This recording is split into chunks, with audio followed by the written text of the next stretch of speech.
มึ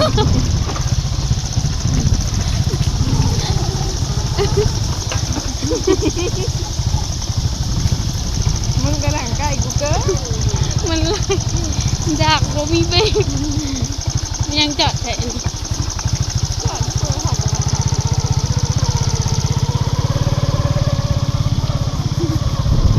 นี่เรามากับที่รักค่ะกับรถอีกเอ้า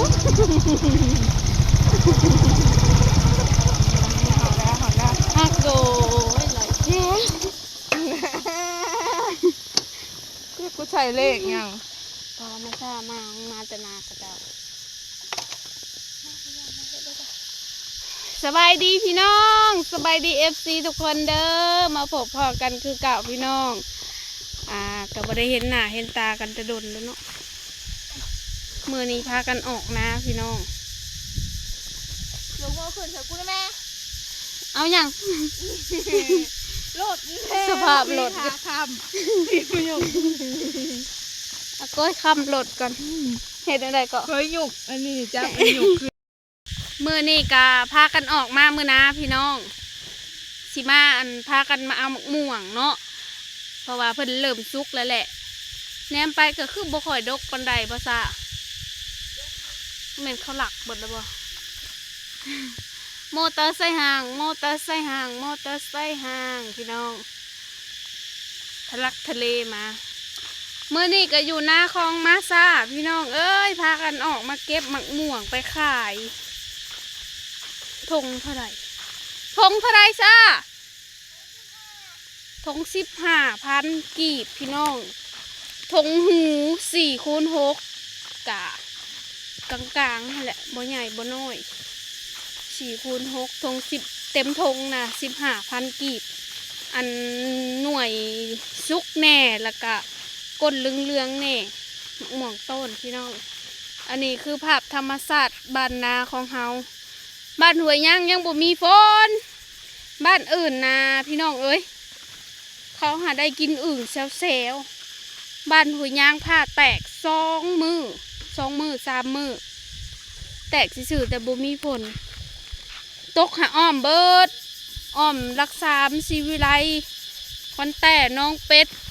นักกอกนักก้อยแต่อยู่ทางกลางบ้านเฮานี่บ่มีฝนเพราะแต่ดินลายตกกะคันฝนตกแห้งๆจากบาทกะคือสิได้ตกกะเลยแหละอันนี้ฝนบ่ตกเบิ่งพี่น้องดินกะยังพงกุ่นๆอยู่เนาะเหลืองนำกะมีได้ค่ะเพิ่นมาเอาอยู่เลย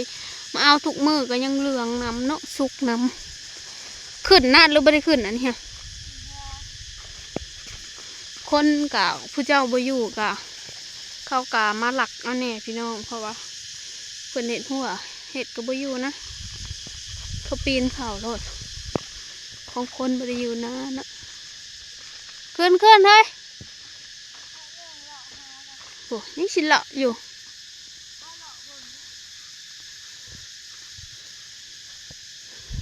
ช่ากูก็ขึ้นติ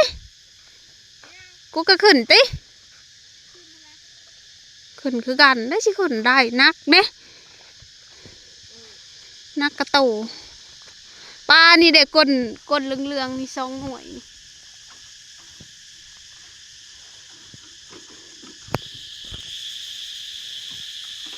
อ้าวยังไม่สุกค่ะนี่ไงตัวสุกแล้วก็ค่ะซานี่โอ้ดีนี่แบบนี้แหละเป็นตะแซบดีผู้มีเทิงก็มีมึงเลือนหาอีกก็ทางนี้บ่มีผู้เด็กมันสั่นเอาเนาะได้หน่วยเหลืองๆนะเดี๋ยวนะเตาะฝนกับบ่มีพี่น้องเอ้ยบ้านห้วยยางขาดฝนบุญบางไผกับบ่มีปีนี่เทวดาเพิ่นหายแล้วเพิ่นบ่ประทานพลหายแล้วสิได้กินข้าวกินน้ำอยู่บ่สิได้เฮ็ดนาอยู่บ่ปีนี้ส่วนนาข่อยเองกะยังบ่ได้ทันได้ตกฮอดกามันบ่มีน้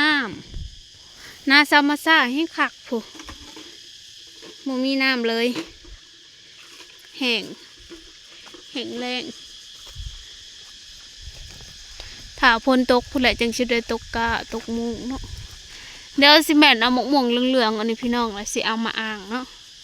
หัวสดๆจากต้นนี่มันอร่อยหวานส่ำขึ้นเด้อสิขึ้นแล้วก็ได้ขำได้นี่ข่าวก็ยังไม่ทันได้หนึ่งเลยนักทองมีแต่คนกินลายเป็นมาได้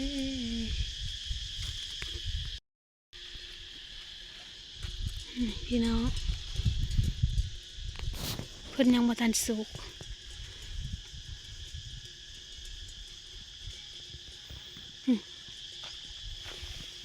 ก็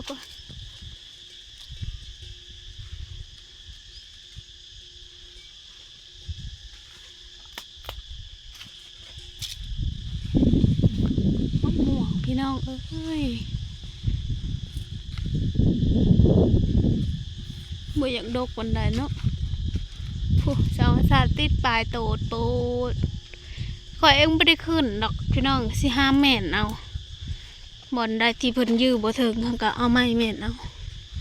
ห้าแม่นเอาแต่โตอันก้นเหลืองๆเนี่ยจักหน่อย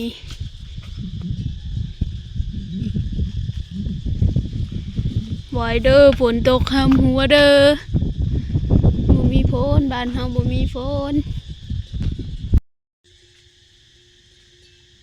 ตอนนี้กะถ่าเช้ามาซ่าอยู่พี่น้องเพิ่นยังขึ้นไปลุยอยู่ผู้เดียวเพิ่น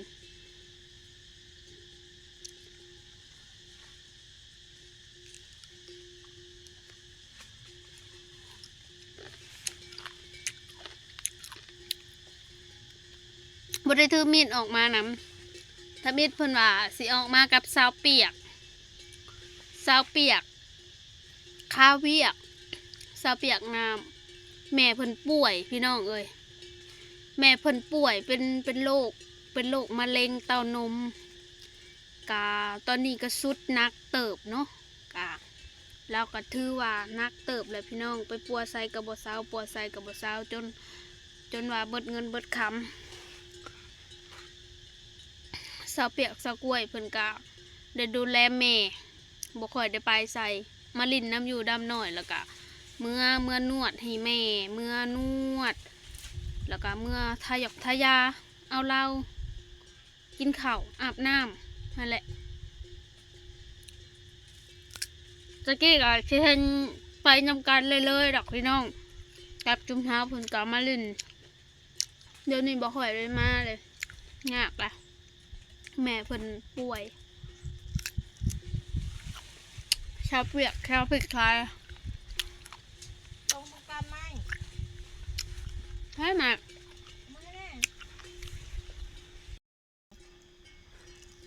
เมื่อยยังนั่งอยู่ขอกับชิเมื่อยเขาไปชิเมื่อยนะ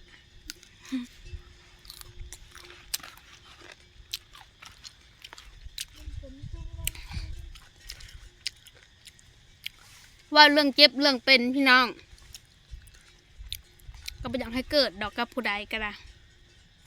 ส่วนเท่าในเฮือนนี่กะย้ายจอยอันนี้กะไปหาหมอเลยเป็นหลายอย่างก็ได้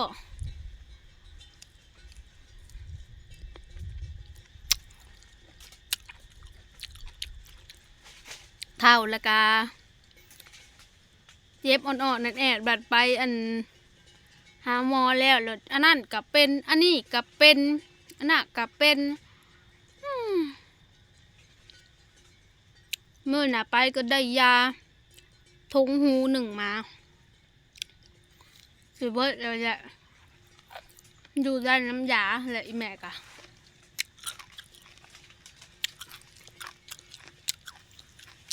ย้ำนะปีนี้ก็จักชีวัดได้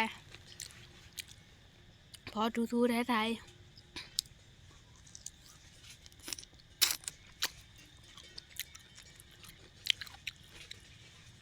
เมื่อนี่ฮะออกมาเป็นหมู่เพิ่นพี่น้องเพิ่นบอกกล้าออกมาแบบมันข่าวมันคล้ายๆย่ำแรงบ่ค่อยมีภัยอยู่นะมันวางเวงเงียบงันรู้สึกย่านหน้าเขาเองเขายังรู้สึกย่านบ่แม่นย่ำนะ มันบกคึกคืนมันเงียบมันเป็นตาญาติ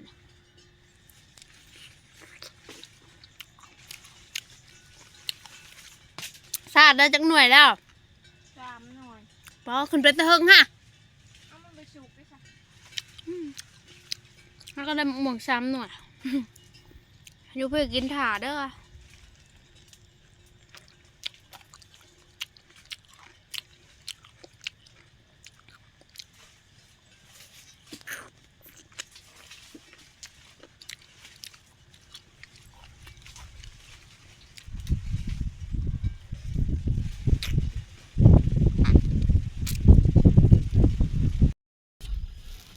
ได้จำนี่แหละพี่น้องเอ้ยสิพากันเมื่อแล้วบัดนี้ฮะมันสุกบ่หลายมีอยู่ประมาณ10 ปลายหน่วยอันนี้ฮะกินแล้วหน่วยหนึ่งอิ่มเลยบัดออกค่ะบ่ได้ท่าออกทางใดบาทนี่ตอนนี้ก็สิพากันเมื่อแล้วพี่น้องได้มะม่วงอยู่ประมาณ10 กว่าหน่วยอันใดคือว้าว กาฝากกดไลค์กดแชร์ฝากเป็นกำลังใจให้เฮา2 คนแหน่เด้อคิดฮอด FC หมดทุกคนเด้อจ้าบ่ได้เห็นกันนาน โง่ได้มึงสิพาหยกล่อแล้วมือนี้ฮะ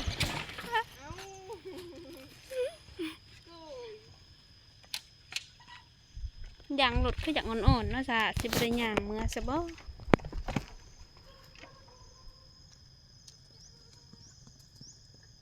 เอ๊ะจังหา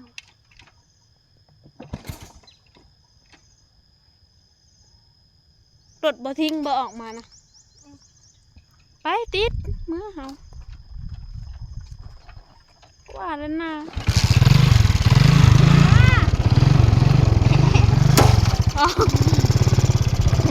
พี่น้องกลับบ้านกัน